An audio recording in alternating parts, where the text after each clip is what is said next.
Donc après ce combat épique contre le Lion Blanc, nos survivants sont de retour, enfin sont de retour, non, nos survivants vont créer leur première colonie, le premier campement en fait, dans lequel ils vont passer, ils vont installer leur campement, donc leur base et leur lieu de vie dans ce nouvel univers. Donc, le campement en fait est la troisième grosse phase de jeu d'une partie de Kingdom Death. Alors, elle se compose de plusieurs étapes. La première va être la mise en place, puis la gestion du retour des survivants, le gain des points d'effort qui nous serviront par la suite, la mise à jour de la timeline, la mise à jour du compteur de mort, le contrôle de la présence ou non d'événements, pas d'événements particuliers, enfin si d'événements très particuliers qu'on appelle les Milestone Story Events, qui sont des événements qui interviennent quand certaines conditions sont réunies. Donc on va le voir de toute façon, on va y revenir tout à l'heure, puisque dans cette partie de prologue là qu'on a faite, on a eu un de ces événements qui est intervenu, en l'occurrence la mort de Ulysse. Ensuite, la phase de développement, la préparation des prochains survivants qui vont partir en chasse, puisque la phase suivante qu'il y aura après la phase de campement, ce sera en fait une nouvelle partie de jeu et qui commencera par la chasse du gibier, donc avant le combat, phase de jeu qu'on ne fait pas dans le prologue puisque on est directement attaqué par le lion. Les Special Showdown, donc les épreuves de spéciales particulières, donc qui interviennent dans des cas très particuliers. La mise à jour en fait de notre fiche du settlement, donc le settlement c'est le campement, la mise à jour de notre fiche de campement et l'archivage des ressources qu'on aura utilisées dans la phase de développement notamment, et en dernière phase, la fin de la phase de campement. Alors, la première chose à faire au niveau du setup, en fait, c'est la création de la fiche de notre campement. Donc, on a plusieurs fiches de personnages puisqu'on va avoir plusieurs survivants qui vont constituer notre campement, mais on a une fiche de campement qui va nous servir sur tout le long de la partie et sur laquelle on va porter toutes les informations. Ce sera un peu notre fiche de campagne.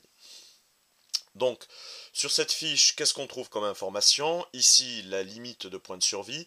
Alors, en fonction de son développement, le campement va augmenter cette limite de points de survie, qui est de 1 au départ, sachant que cette limite s'applique aux survivants qui ne peuvent pas avoir plus de points de survie que la limite fixée par le campement.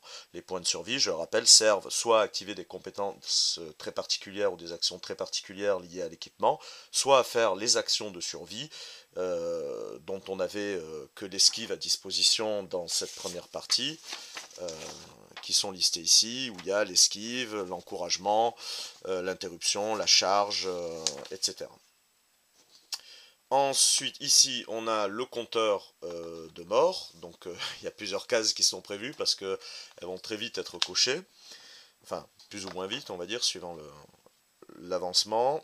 Alors, ensuite, on a la timeline. Alors, la timeline, c'est une zone très importante, puisque c'est elle qui va nous permettre de suivre l'évolution du camp. Donc, il y a les différentes années lanternes. Alors, années lanternes, puisque le temps dans Kingdom Death est mesuré par la durée de vie de ces lanternes que trouvent les survivants. Et qui indique pour chaque année s'il y a des événements particuliers ou des affrontements particuliers obligatoires et fixés. Alors par exemple là pour la première année en fait qui vient de se terminer, qu'on va cocher, on va avoir l'événement de camp en fait, le settlement event first day. Celui-là il est fixe. Après vous voyez il y a juste cette petite carte settlement event. Ça veut dire que ce sera un événement aléatoire. Et on a le petit livre, l'icône du petit livre avec marqué Returning Survivor. Donc ça veut dire qu'on va gérer, on va aller chercher dans le livre de règles en fait la page narrative, en fait, sur la narration de cet événement-là qu'on va appliquer. Ensuite, l'année prochaine, il y aura un même type d'événement prévu, ce sera Endless Screams. Alors qu'en année 3, c'est vierge, c'est-à-dire que sauf événement particulier des 2 premières années qui nous amènerait à porter un événement, parce qu'on peut en rajouter en fonction du déroulement de l'aventure, on peut être amené à en rajouter. Donc, sauf événement qui nous amènerait à en rajouter là, ben, en un des trois, on aura, si on peut dire, un petit peu de répit, on aura moins, on aura un événement de moins en tout cas. Sont prévus en plus ces événements, alors quand vous avez la petite croix à la formée des deux épées, en fait, les Nemesis Encounters, donc les Nemesis, en fait, ce sont des rencontres contre des boss. Alors là, en revanche, on ne va pas les chasser, il n'y a pas de phase de chasse ou autre, ce sont des affrontements obligatoires contre un certain type de boss.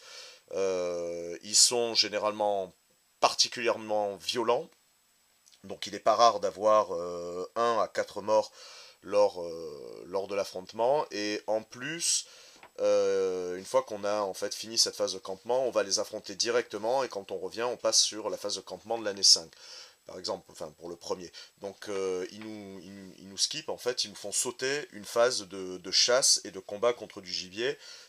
Or, ces phases-là, chasse et combat contre le gibier, qui permettent de rapporter des ressources pour le campement, puisque les Némésis, au mieux, nous donnent une petite ressource sympa, généralement une pièce d'équipement, mais le plus souvent, ce sont vraiment ce qu'on appelle pain in the ass. Hein, c'est vraiment une douleur anale, c'est souvent un peu de la perte sèche, quoi, qui peut être particulièrement violente. Pour la fiche de colonie, pardon, pour finir, là on a les milestone events, donc c'est-à-dire l'indication des conditions qui doivent être réunies pour déclencher l'événement concerné. Donc en fait c'est la première naissance, le premier mort, niveau de population à 15, niveau de population à 0, ou quand le campement a 5 innovations. Là la liste des innovations, la liste des différents points de manufacture qu'on peut créer et qu'on va créer, donc, dont le campement va disposer, les principes de vie choisis, la liste des monstres des gibiers qu'on peut chasser. Alors vous noterez que en fait dans la boîte de base, il n'y a que 3 gibiers différents qui sont le lion blanc, l'antilope hurlante et le phénix, qui vont se débloquer au fur et à mesure. On commence avec automatiquement la possibilité de chasser le lion blanc. Alors au début, on peut penser que ce manque de variété peut être un peu répétitif. Alors sur plusieurs campagnes, c'est vrai que passer une petite dizaine d'années, à chaque fois une dizaine de parties, à farmer du lion blanc en permanence, c'est un peu redondant, mais en fait, comme il y a l'alternance avec les Némésis, avec pas mal d'événements, trois gibiers différents, c'est déjà pas mal. Sachant qu'après, suivant les extensions du jeu, elle rajoute soit des Némésis, soit de nouveaux gibiers. Mais qui viennent pas en plus, qui viennent généralement remplacer un gibier ou une némésis, le cas échéant, déjà existant.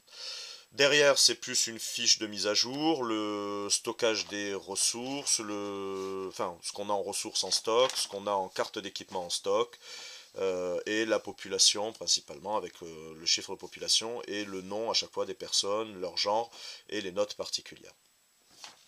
Donc pour l'instant, nous ne sommes que 3, puisque nous avons déjà perdu un survivant. La première chose à faire, c'est de nommer le campement. Donc nous, on va l'appeler par exemple The Great Wall, le grand mur. Hop, Great Wall. Et quand on nommait nos survivants, ils gagnaient un survival. Là, du coup, nommer le campement permet de faire gagner un survival à chacun des survivants qui sont de retour. Hop. Alors les points de survie, c'est important parce que ça sert pour ces actions spéciales, ça sert des fois pour activer des sortes de petites compétences liées à des cartes d'équipement, mais ça sert aussi pour des fois en tant que défense. Il y a des fois il va vous arriver tout un tas d'événements, il faudra dépenser des points de survie, sinon ça peut aller jusqu'à mort immédiate. Donc on a fait la première phase qui est la phase de setup. On vient ici, Survivor Returns. Alors, bon ça j'enlève parce que c'est pas encore. Le retour des survivants.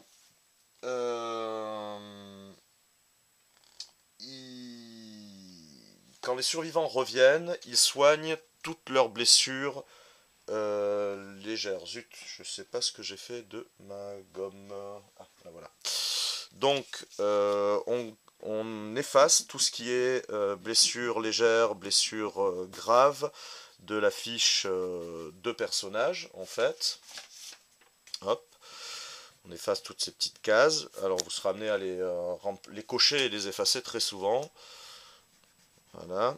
En revanche, pour ce qui est des blessures critiques avec effet permanent, comme par exemple ici pour Joe qui a eu une blessure critique à la jambe et qui a perdu un point de mouvement, ça n'est pas guéri en revanche, hein. C'est quelque chose qu'il garde.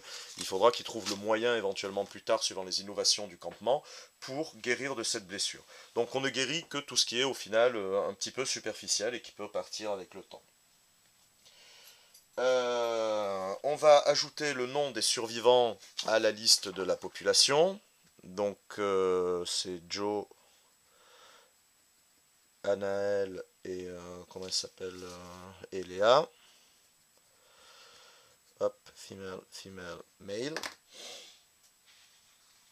Alors ensuite on va passer à la troisième phase qui sont les gains de points d'effort, le endeavors. Chaque survivant qui revient génère un point d'effort en fait. Donc on va le matérialiser par des petits jetons correspondants puisqu'on va les dépenser après pour faire différentes choses de développement. Donc comme ça nous permet d'en garder le compte sans se tromper.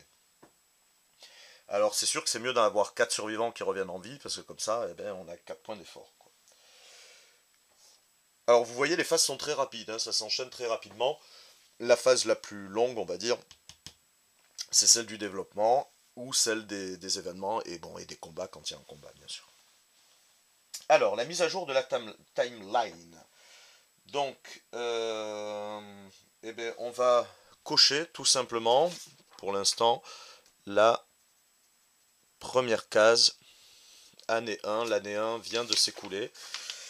On va donc entamer l'année 2.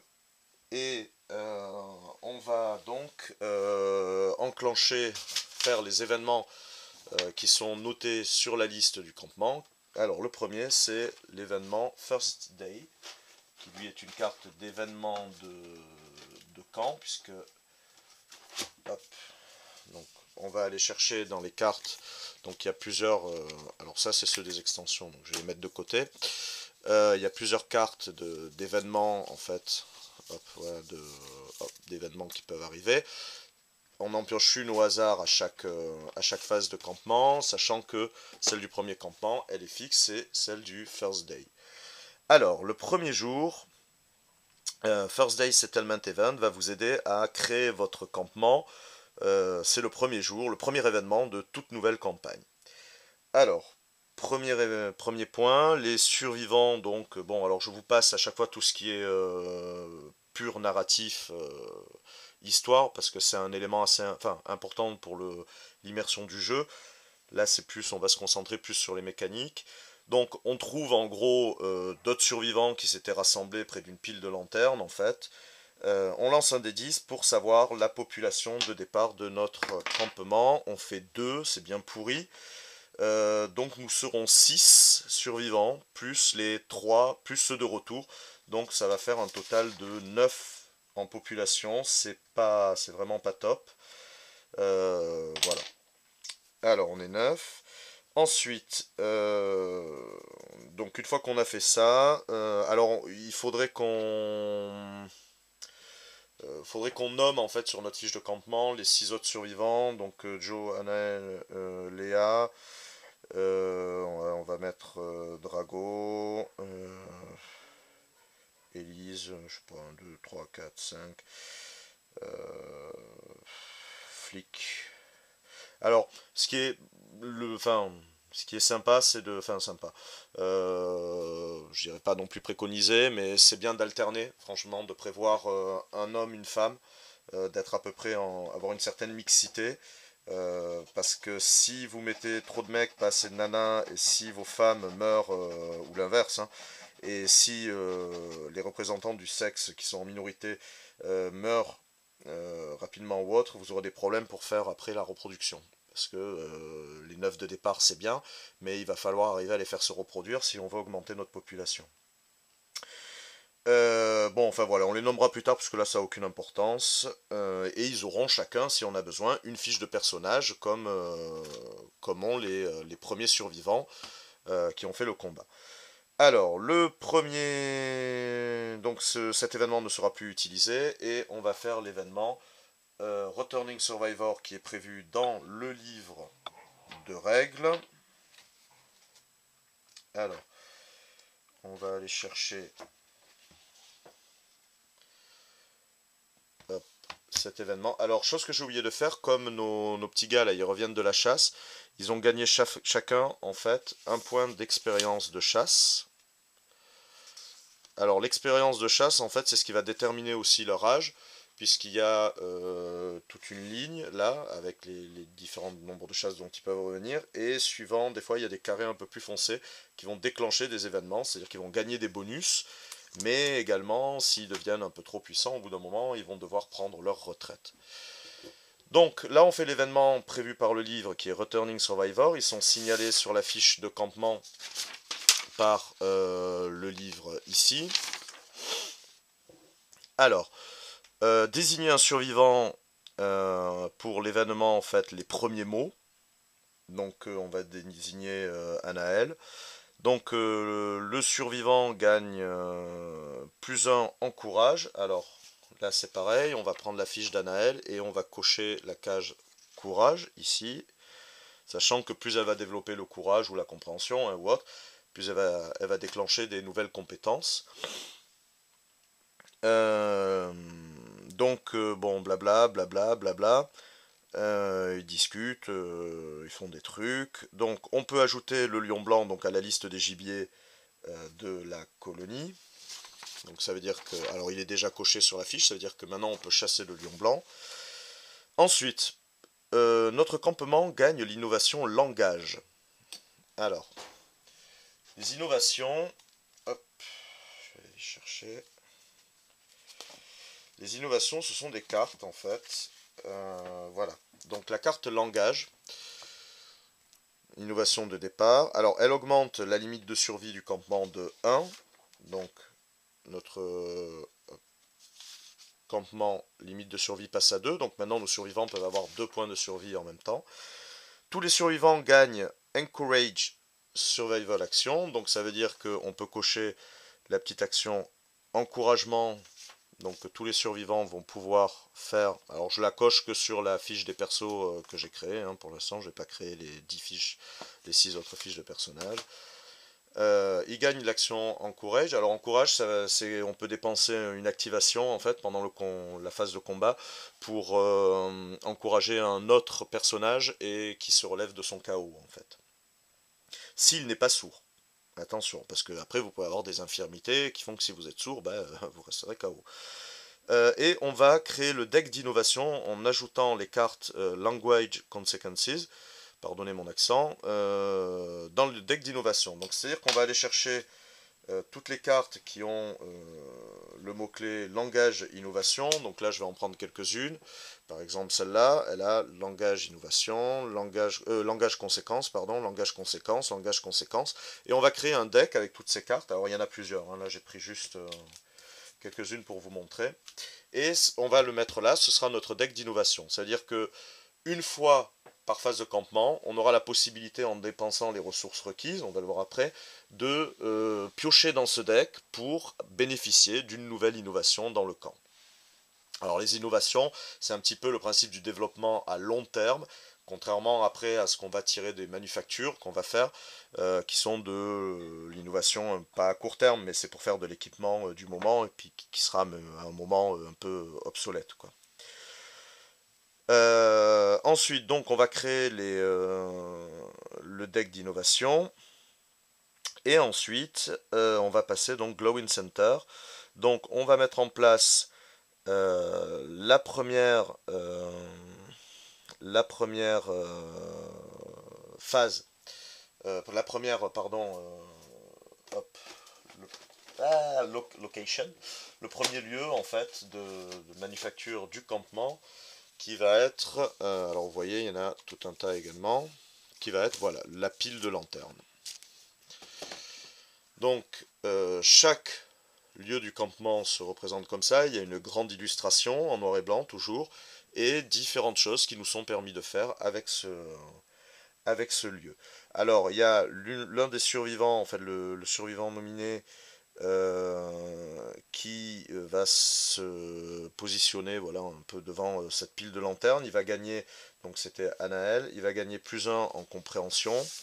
Et en revanche, il va devoir passer la prochaine phase de chasse. Donc ça veut dire que pour le début de l'année 2, il ne pourra pas faire partie des Departing Survivors, des survivants qui vont à la chasse. Il faudra que je prenne quelqu'un d'autre de la colonie, en fait. Et voilà. Hop, on va enlever le livre de règles. Et donc on a... Alors, on va regarder donc cet élément-là qu'on va mettre ici, pour l'instant. Donc ensuite, la mise à jour du compteur des morts. Donc on a un premier mort puisque Ulysse s'est fait exploser la tête. Donc on coche et on voit, hop, first time death count is updated. Donc ça veut dire la première fois qu'on met à jour la fiche, le compteur de mort, on déclenche l'événement principe mort. Donc on va le cocher sur la fiche comme ça, hop, ici. Et on va aller chercher dans le livre de règles le déroulé de cet événement qui est, hop, ici. Alors, principe mort. Le groupe doit décider en fait ce qu'ils vont faire du premier corps à leur disposition, en fait du corps du premier survivant mort. Donc on a deux possibilités. Soit le premier dépeçage en gros, soit la première tombe. Soit on recycle, soit on enterre en fait. Donc là, à chaque fois qu'on va avoir ces milestone events, on va avoir en fait des principes à choisir qui vont déterminer la philosophie un peu de vie, la moralité, le code de vie de notre campement. Alors, il n'y a pas de bien ou de mal, c'est deux options à chaque fois différentes. Par exemple, si on prend The First Harvest, donc le campement décide de recycler en fait le corps pour ses ressources. Alors, on va gagner le principe cannibalisme, qu'on va aller chercher parmi les cartes hop, de principe, de vie. Voilà, la carte par exemple cannibalisme. Alors, qu'est-ce qu'elle fait? Donc, elle augmente la survie du campement, la limite de survie du campement de 1. Et chaque fois qu'un survivant meurt, on pioche une ressource de base et on la met pour le campement en fait. Donc voilà, on va recycler les corps. Et alors, si on choisit ça, si on choisit de mettre ce principe qu'ensuite on va poser là, il y a 4 principes à choisir au fur et à mesure des événements débloqués. Enfin, il y a 4 choix à faire, sachant qu'à chaque fois on a le choix entre deux options. Si on choisit par exemple le cannibalisme, on jette un dé, ce qui peut nous amener à avoir différents types de bonus. Là par exemple, de 1 à 5, on gagne une pierre Founding Stone supplémentaire, et tous les survivants qui vont partir à la prochaine chasse auront 3 points de folie. Si on fait de 6 à 10, on choisit un survivant, et il gagne du coup +1 en vitesse de façon permanente. Bon, pour une raison qui est là, mais que je ne vais pas vous détailler, je vous laisserai la découvrir. Sinon, on peut choisir de faire le premier enterrement. Si on fait le premier enterrement, dans ce cas-là, on va prendre le principe de sur la mort tombe, et non plus cannibalisme. Et on va en appliquer les effets, pareil, et puis on va lancer le dé pour avoir le détail, en fait, du petit bonus qu'on a le moment échéant, c'est-à-dire le moment où on choisit cette option. Donc, ça, on l'a mis à jour, on a contrôlé les milestone events. Donc maintenant, on va arriver à la phase de développement. Alors, la phase de développement, c'est là où on va utiliser les ressources et on va se servir surtout des lieux qu'on a développés et des ressources. Donc, on va le voir dans la vidéo suivante.